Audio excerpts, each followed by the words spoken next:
Sometimes you find controversy in the most unexpected of places. Today, Iceland is that place. After that, we have a Belgian Bond theme to attend to, but before any of that, there's some Armenian folk. So let's get right to it.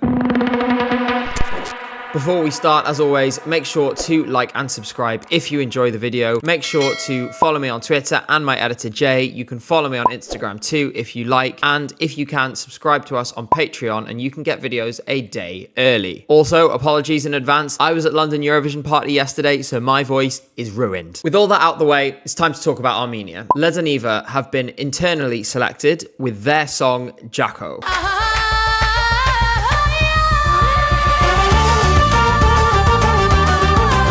This one was actually hiding in plain sight because it was released in September with their debut album. The band are based in France and are made up of singer Jacqueline Bakhtasarian and multi-instrumentalist Louis Thomas. They first met accidentally at a jam session in 2018 and they have been making music together ever since. Clearly it's gone very well because they have racked up millions of views on YouTube. Their most viewed song has over 25 million views and their first album went down very well indeed. One interesting thing is that while this song is sung in Armenian, up to this point they have almost always sung in French. The name of the band comes from the car, the Lada Niva. When I was researching this video, I found out they actually still make these, and I think it's really funny how they still basically look exactly the same to how they did in the 1970s when they first started. Now, the song is super Armenian, the video is super Armenian, it's in Armenian only 100%. For the first time since 2018. And to name a few examples of how Armenian this music video is, you have pomegranates, patterned carpets, traditional dress, and the car with pomegranates in it. That's right, that is a Lada Niva. That's not just an Easter egg, but we'll come back to that in a minute. Essentially, it feels like the band, when asked, how Armenian would you like your song and video to be, basically just answered, yes. As for the song itself, you can clearly see the Armenian folk traditions. Large parts of this are similar to the sort of music used in conjunction with the Shalacha dance. With that in mind, this is clearly a song that is meant to be danced to, that is meant to be catchy, and on those fronts, it definitely succeeds. The refrain of the song is repeated 4 times through the course, and it is easy to remember. From the first time you hear it, you're gonna have this in your memory. I have plenty of thoughts about the song itself, but these folk elements are actually already where we hit controversy. So I'm gonna talk about that first, and then we'll loop back around to it. In a shocking development that nobody could have possibly seen coming, Armenians and Azeris have been tearing lumps out of each other on the internet over this song. It all centers around the use of this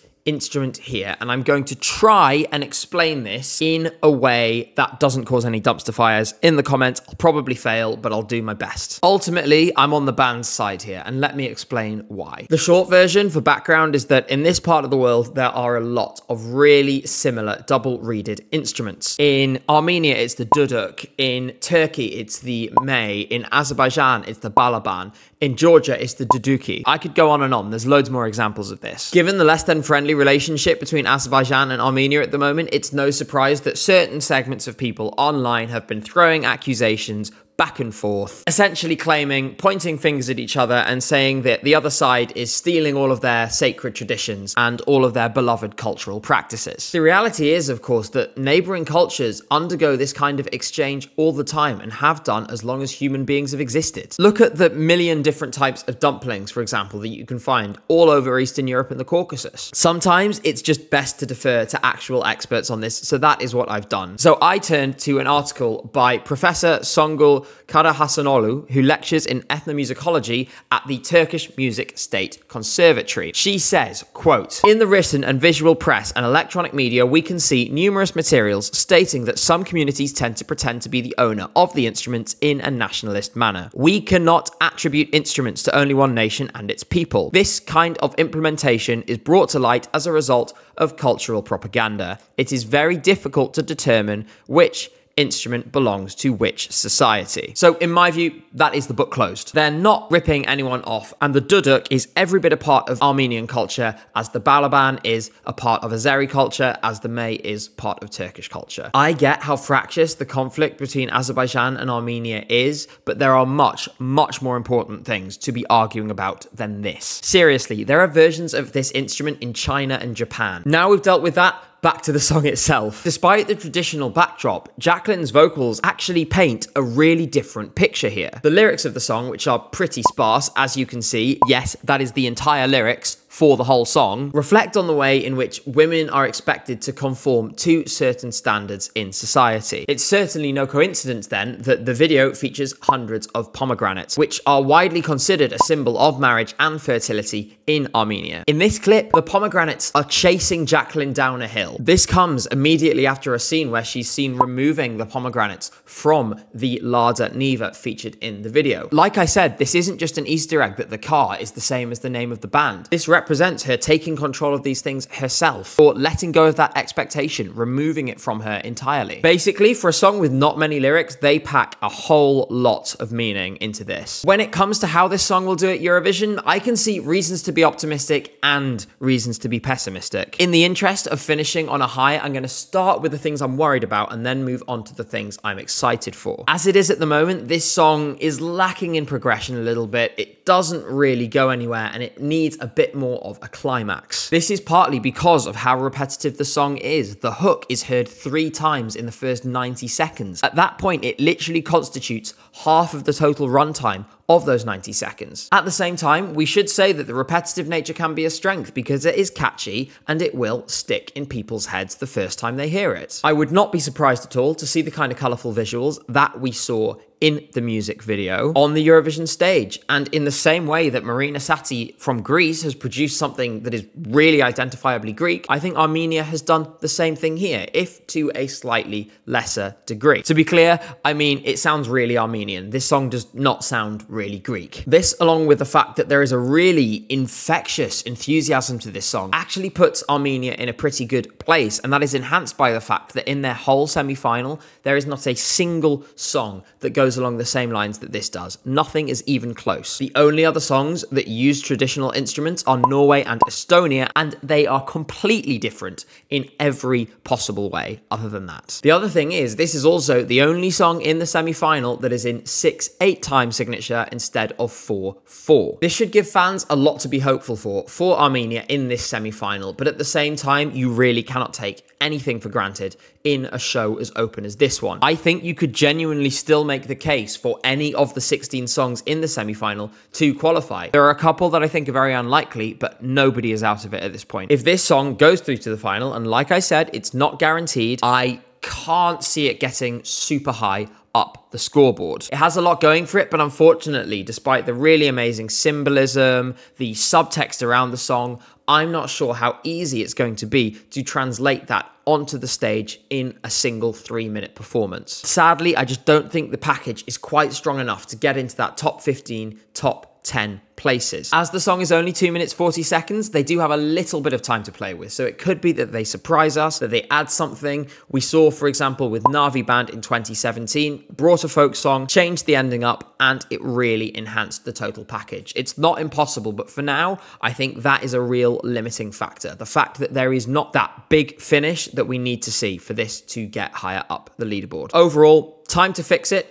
Time to change things, but I'm saying outside of the top 15 in the final for now. Since one controversy in a video isn't enough, it's time to talk about Iceland. There was a genuine short period of will they or won't they when it came to Iceland participating in the contest this year. It's fair to say that they were the only country that came actually very close to withdrawing over the issue of Israel participating. The broadcaster, RUV, indicated that whoever won their national final, Song Verkepnin, would have the choice themselves about whether they wanted to go to Eurovision or not. Since you're watching this video now and it has Iceland in it, as you can tell, the winner of the show did decide to go to Eurovision. To add to the unusually fraught atmosphere, the broadcaster then made a bit of a hash of the voting in the super final, which is the last round of voting between the songs that came first and second in the first round. More on that shortly, but I am conscious we haven't actually looked at any of the songs yet, so we probably should do that before we go any further. Let's start with the song that came third and only just missed out on the top 2. That's Into the Atmosphere by Sigur Ozg.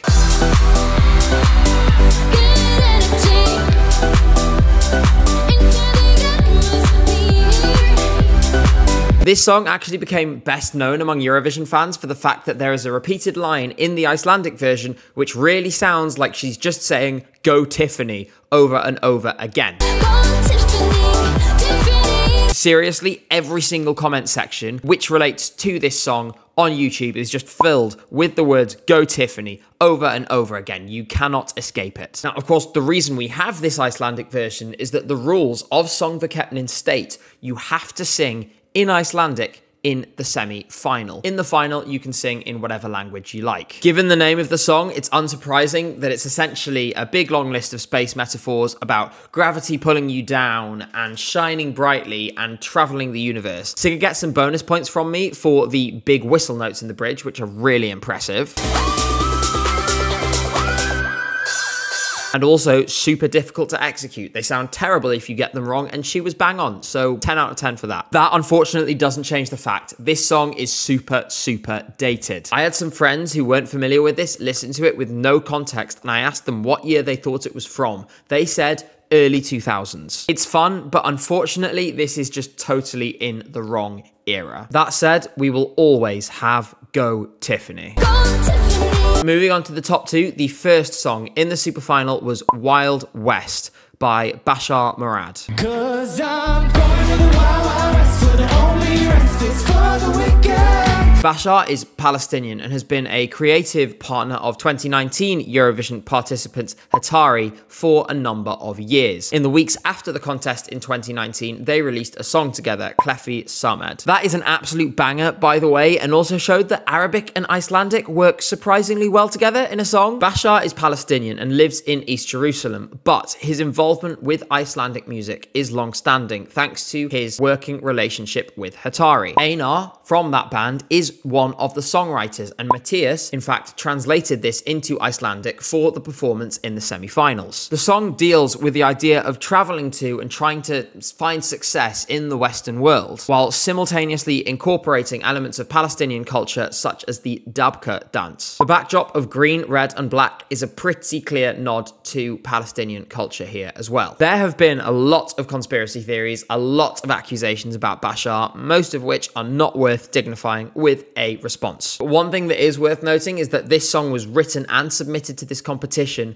before October the 7th. There is one argument I will address, which is that if you're one of those people who has suddenly discovered they're furious at the idea of people not from a country representing that country in Eurovision, I have some really bad news about Celine Dion and all 5 of Luxembourg's winners. In addition to that, from this year alone, we have Norwegian twins representing Sweden, and we have a Spanish band representing San Marino. My point is, there isn't an argument that's being made in good faith here unless you are consistent, unless you are uniformly against people not from a country representing that country in Eurovision. Bashar has a clear and demonstrable cultural link to Iceland. He sung in Icelandic in the semi-finals of the competition, just like every other act did, and he has just as much right to perform on that stage as they do. Given his strong result, the Icelandic public were clearly perfectly happy for him to be participating. As for the song itself, it's the kind of thing that you can imagine listening to on a long drive. It certainly was the most current sound among the finalists, with the title very much matching the music. The way the guitar is used in this very much does remind you of the actual Wild West, and the cowboy outfits in the performance contribute to that too. Something tells me that was probably deliberate. The style doesn't naturally lend itself to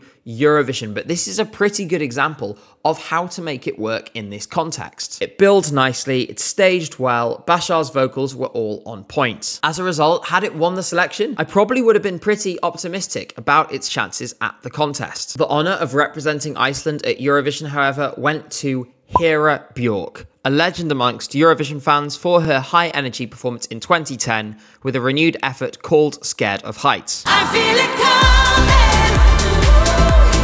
Been here before and never got it right. Quick question to start off. What was it about the UK's 00 in 2021 that made Iceland go, hey, yeah, we want that? Because this song sounds exactly like Embers by James Newman. With respect to James Newman, this song does clear the low bar that is set there because Hera Björk has bags more charisma and bags more experience on stage, and that really shines through. This song is a fairly straight down the line piece of upbeat pop, and that's not necessarily a bad thing. There is plenty you can do within the scope of that. However, this is just super generic. It also really sounds like it could be the background music for an advert for package holidays in the Canary Islands. I'm also not really going to be surprised if it shows up as background music on Love Island in a few months. Make sure to check back if that happens. In all seriousness, the result of this is that unfortunately, I'm really struggling to get on board with this one. I genuinely think that if you look at her previous effort, Je ne sais quoi, it feels more current, more relevant than this does, even now. You could send that song this year and it would still be received way better than this one has. Sure, it would be dated, but it has drama and drive and it has excitement. Scared of Heights just kind of gently drifts along in a vaguely agreeable way. It's fairly uneventful for 3 minutes and then it stops and you finish not really remembering what just happened. We started off talking about James Newman and Embers, and unfortunately I can see this song having a similar fate. Don't get me wrong, it's perfectly listenable, it's not a bad song, but it simply doesn't go anywhere. It doesn't do anything. It doesn't have the impact to force its way into contention, and in a year as competitive as this one, it really needs that. It's going to be overlooked in favour of stronger pop songs, more modern pop songs, in its semi, and it's going to be overshadowed by the bigger impact of its immediate neighbours. With all that said, Hera is still a brilliant performer, and I am holding out hope. It's a shame that, on this occasion, the whole national final was overshadowed by controversy. I'm going to do my best to try and explain that to you. Basically, in Songvakeppnin, the voting is split in the first round 50-50 between jury and televote. The top two from that combined score go through to a super final. In that super final, you get your votes from the first round and everybody gets to vote again. So if you win the first round, you do have an advantage. In that first round, Bashar Murad won the jury and the televote, and he won it easily. However, in the second round, he lost out overall to Hera by an absolutely tiny margin, just over 1%. It emerged after the show that errors in the Songvakeppnin app had meant that most SMS votes were not registered because nobody was being directed to the correct number and given the correct text to vote for either one of the two acts. This meant that out of the 120,000 votes that were cast in that super final, only a tiny fraction, just a couple of thousand, were cast by SMS. The argument around this basically goes as follows, and to be clear, this is speculation, but there's been a lot of discussion about it in online media, in Iceland, and by Bashar's team. That's why I think it's important to mention this theory. The theory goes that the SMS votes would have skewed younger and therefore been more likely to vote for Bashar. If the SMS voting had been working properly, therefore, it is likely that Bashar would have gained enough votes to win. What this meant was that in the days following the show, none of the talk was about the result. Instead, it was about the process used to get there. Bashar's team launched multiple attempts to either alter the result or rerun the final round of voting. They were ultimately successful, and the broadcaster did launch their own investigations. However, as it is, Hera is going to Eurovision. That much is totally confirmed. This is a really unfortunate situation in which nobody really wins, and the artists are totally blameless. They have been caught up in this through no fault of their own. To state the obvious, it would be totally unfair to take the win away from Hera. Everyone should agree on that. However, I also understand why Bashar feels aggrieved, given how well he did in the first round, that the technical difficulties could have potentially denied him the win. Ultimately, they are both worthy of a place at Eurovision, and Hera, I'm sure, will be absolutely fantastic on that stage. As for Bashar, I think the best that the broadcaster can do now is offer him a guaranteed place in Songvakeppnin in the future if he chooses to return. For now, let's close this one off by talking about Hera's chances in Malmö. As you might have gathered from my comments earlier, I am not enthusiastic at all. I think Hera is going to be in a really tough spot indeed. Despite the fact she's a good performer and the song is not bad, it simply lacks the impact that it needs to get through to the final. I've been wrong many times before, and there is a certain generation of people who may really like this song. I just do not think that cohort of people is going to vote in big enough enough numbers to make it pay off. That said, of all the acts to come back to Eurovision for a second go, I think Hera has to be one of the most welcome. And personally, I can't wait to cheer her on the stage in Malmö in May. Finally for today, we have Belgium with their rather unique method of selecting a Eurovision entrant. In Belgium, they have two separate broadcasters, one from Flanders, one from Wallonia. They take turns each year to decide who goes to Eurovision and how that person is selected. Last year, the Flemish broadcaster hosted a national final, Eurosong, which gave us Gustav. Meanwhile, this year, the Walloon broadcaster, RTBF, has decided to internally select. And what they've gone for is Musti, with his song, Before the Party's Over. I gotta set on fire before the party's over. Unfortunately for Musti, his name in English means having a stale, mouldy or damp smell. Luckily, his song is none of those things. He's already had 2 top 5 albums in Wallonia. He's also appeared on screen in French cinema. He's an experienced performer, and if I'm not mistaken, he's also the first full-time drag race judge to represent their country at Eurovision. In addition, it was a super early announcement way back in August that we found out who the artist was, so there was a lot of time for anticipation to build. Did he deliver on that anticipation? I would say absolutely yes, he did. Before the Party is Over is firmly towards the dramatic ballad end of the Eurovision spectrum, but it wasn't actually written for the contest. It initially came about as a demo for Musti's upcoming album, but as a result, this song immediately avoids one of the biggest problems that I often find with this style of music. That is that often this big Eurovision ballad feels forced. It feels somehow inauthentic or plastic because it was something that was designed just for show at Eurovision. This feels genuine, it feels real. What really elevates this though is the final minute of the song. What is, until that point, a moody, fairly restrained ballad suddenly explodes into life. There's this James Bond-esque orchestration and a choir to add to the effect. The choir is made up, much like Dathi Frey's 10 Years choir a few years ago, of fan-submitted voices. As for Musti, he repeats the title phrase over and over again, 8 times in total. This lasts for the entire last 45 seconds of the song, and while it does feel a little repetitive and overdone, by the end, it's clear that this is the actual point, and Musti has said so himself. The repetition is a conscious choice because it reflects the urgency of the message for him in the song, and that is to live your life to the fullest and to be authentic to who you are. The question that raises is whether that message can be translated onto stage in the contest. For me, at the moment, that answer is probably yes. It's a song in English, and it's not a particularly complicated or unusual message for music to have. Regarding whether people will be tolerant of the repetition, I'm thinking back to my first listen, and the wow factor was still very much present by the end of the song. I think for people who've listened to it a lot, as Eurovision fans have, we have way more exposure than 99.9% of the population. I think this will be just fine. There is one big risk here though, and that is that you have 2 full minutes before you get to this big finish. The real challenge is going to be ensuring that people stay engaged through that darker, that moodier, that less dramatic earlier stage of the song. While I don't quite agree with the most unfavorable comparisons of this song to this drawing of a horse, I do think that the last minute is very clearly the strongest part and the focus of the whole performance. The rest of the song isn't weak at all in my view, but if people are going to stay tuned in, then the staging is going to need to fill in a lot of the gaps that exist at the moment. It's not the kind of song that you could make super busy with dancers or legions and legions of props, so I really hope they don't do that because that would ruin the effect entirely. But if they can keep it simple but engaging, I will immediately start feeling more positive about this song's chances. As for those chances, the first bit is easy. Unless Musti has an absolutely terrible day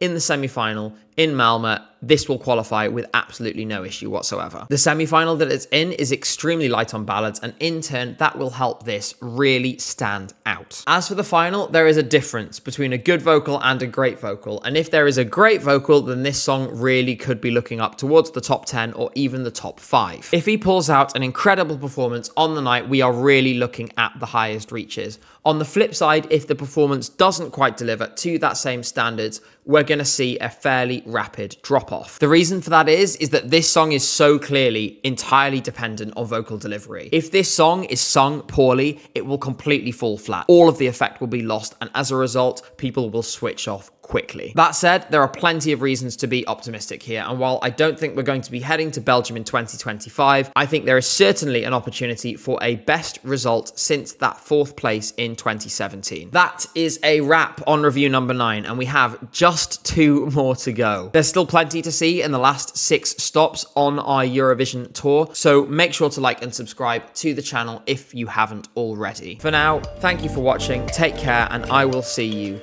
next week.